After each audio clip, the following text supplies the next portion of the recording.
Okay, so today I need your eyes open and ears peeled because we're going bird watching. This gorgeous sanctuary helps people learn more about birds, plants, and the natural environment of South Texas.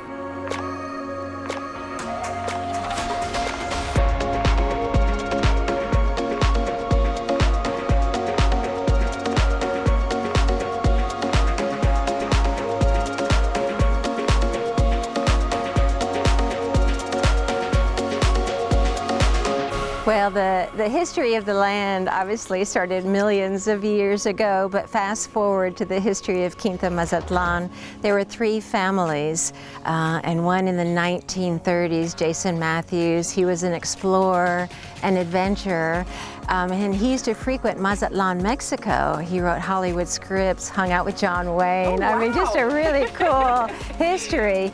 And as many of our tourists and winter Texans come through the valley, he was one of those and just fell in love with the valley, fell in love with this forest. There's an amazing forest around this adobe home, which he built with his own hands. Wow. So the whole house is just kind of crooked and it's just very creative. And he was green before his time, meaning that all the materials from the home were from a 60-mile radius. The 10,000 adobe blocks were from, you know, right down the street, and the talavera and the cantera, and it's just a beautiful piece of art.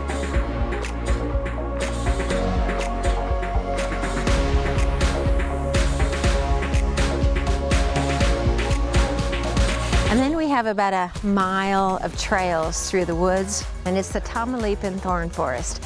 And we have over 240 species of birds that live here year-round. But in the spring and the fall, you're also going to see all these migratory species. And it's the easiest birding in the world. It's the easiest birding in the world. You don't have to travel miles. It's you know, you can take a quarter-mile walk and see 20 species immediately.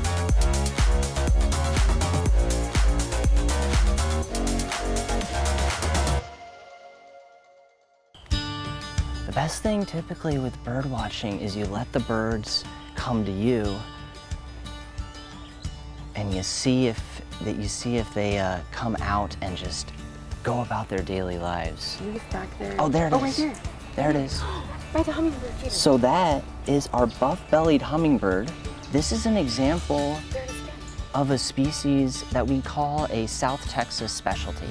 So most of this bird's range is in Mexico to our south, but it gets up into the United States here in South Texas. So if you're a bird watcher and you want to get this species on your life list, you have to come to South Texas to see it, and the Rio Grande Valley is one of the best spots for this. Yeah. So the grackles are right above us right now. Right. That's one of the grackles. This is a great-tailed grackle. And this is a bird that that's known as what we call a synanthropic species. Yeah. So it's a human-loving species. They love the habitats that we create in our towns and cities. Yeah. Literally, it's above us. The bird is right above me. Oh, there's a green jay.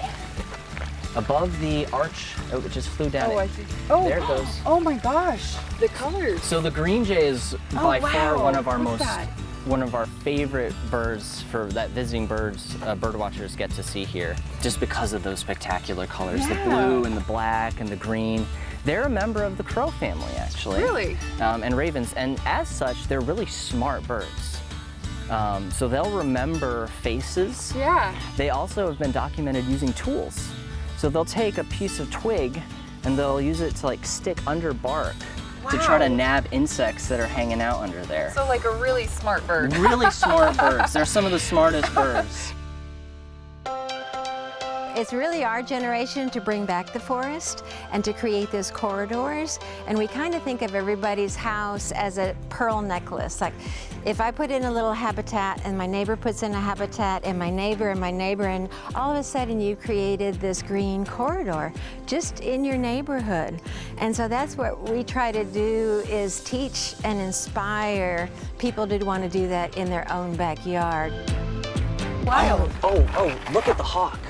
we've got a hawk through this window here. I see it. You see that? Oh my gosh, sitting perched up on that branch. So this is a red-shouldered hawk. And red is a nice name for it because you can see all that rusty color on it. Oh, I do. I'm looking at it right now through the binoculars, and it's gorgeous. There's chachalaca. Oh, here we go. This is a nice little window for it. So this is another one of our South Texas specialty birds that you have to come to South Texas to see. So they're very gawky, funny birds. Yeah. And in spring and summer, they sing so loud. Ooh, there's one right above us here. Oh my gosh, they're all over the place. One thing about birding is generally how it works for your individual journey as a bird watcher is you start off with seeing birds, right? We're very visually dominated creatures, right? We use our eyes the most. Right.